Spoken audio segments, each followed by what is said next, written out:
तरुण कवि ज्ञानानंद सागर कुमार उर्मिल उर्मिला उत्तर रामायणी काव्य परंपरारी एक भावाकुल संयोजना। रामायण उर्मिला आम साहित्य अथवा सारस्वत आलोचना यथाचित मान्यता दे पारि नाही एजावत। सकल त्याग तितिक्षा सत्वी पौराणिक परिमंडल उर्मिला रही आसीछन्ति एक अश्रुत बंशी स्वर्ण होई। संघात और संघर्ष भितर भी अविचलित रही नारीत्वर स्वाभिमान, परंतु से उपेक्षिता और तांको हृदयर अव्यक्त वेदनारे विगलित होइना आम कवि प्राण।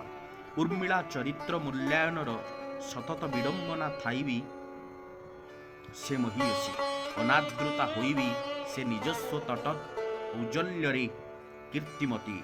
उर्मिला हृदयर अंतर्वेदना को अति सूक्ष्म रूप से प्रकाश करिबारे श्रद्धेय सागर कुमार कवित्व स्पष्ट होइछि।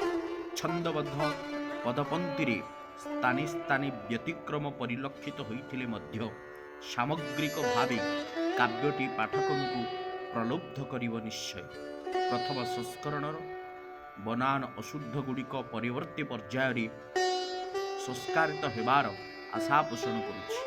जड़े सफल उपस्थापक संयोजक और सुवक्ता भावरे प्रसिद्धि अर्जन करिथिबा सागर कुमार निज सृजनीर पुस्तिकारे आउ एक फर्द जोड़ी कवित्वर पराकाष्ठा को सिद्ध करिछन्ति ओ एथिपाई से सतत अभिनंदनीय। उर्मिल उर्मिला रसग्राही विदग्ध पाठकों को कविता मनस्क करू।